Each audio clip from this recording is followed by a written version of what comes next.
Hello and welcome to Thursday's programme. Coming up tonight between now and 6:30. Also coming up on tonight's programme. Good evening. Hundreds of children in Plymouth are having rotten teeth removed under general anaesthetic. Last year, more than 700 under 16-year-olds went into Derriford Hospital, some as young as 3. Well, health experts and politicians say the disease is entirely preventable, but there are fears a shortage of NHS dentists is making the problem worse. Sam Blackledge reports.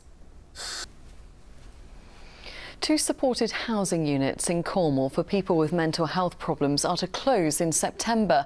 Roscare House. There will be no trains west of Truro next week except for the Falmouth branch line. GWR. The multi-million-pound regeneration of a former livestock market in Taunton has been approved. Council. Well, meanwhile, across the West Country, there are more than 18,000 neglected empty homes, and Plymouth City Council is stepping up efforts to persuade owners to put them back into use. Grants and loans are being offered as part of a new campaign, which it's hoped will lead to hundreds of properties being reoccupied in the next 3 years. Richard Lawrence has this report. Next, the Defence Secretary has confirmed a review into our defence forces will be complete by July. It comes amid growing speculation that Devonport ships HMS Albion and Bulwark could be under threat. Gavin Williamson made the comments in his first speech since getting the job, and our political correspondent David Wood was listening to it. David, what else did he have to say then? Kylie, the whole speech.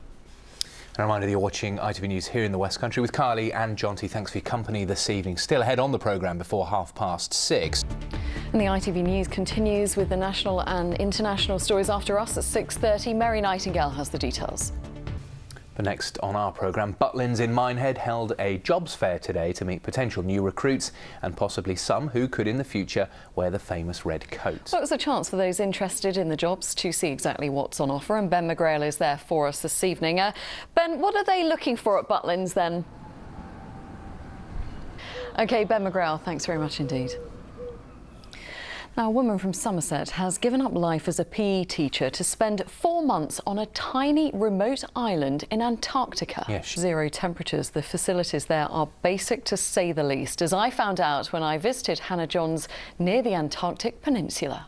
I have to say that Hannah told me she hasn't told her mum yet that she would like to go back, so I think her mum might be watching tonight, so we've given away the secret. Uh-oh, yeah, it's a long way away from home, isn't it? It is a long way. And to think you had to go there to escape the snow here. I know. It was probably colder here, actually. It was about -5 there. A bit cold, yeah. Right, let's move on now, because England's women rugby team take on Ireland in the last match of this year's Six Nations tomorrow night, with a team featuring Langi Tuima from Plymouth. Well, their hopes of a Grand Slam were dashed last weekend with a last-minute defeat against France, but England is still battling to retain their Six Nations title. Kevin Ashford reports. A ring of 8 bells have been removed from their church in southwest Devon today to be melted down and recast. It's all because one of them cracked during ringing practice. Well, it is weather time now. Kate is at the Met Office in Exeter for us this evening. Hello, Kate. We've heard about snow. What more can you tell us? I know, just as... OK, Kate, we'll get the winter coats out again. Thanks very much. And before we go, just a quick reminder of the main headlines here in the West Country this evening. But it is goodbye from all of us. I will be back to bring you the late news at the later time of 11 o'clock. Now I'll hand you to Mary Nightingale as the ITV News continues. From all of us here, enjoy your evening. We'll see you tomorrow. Bye-bye. Bye-bye.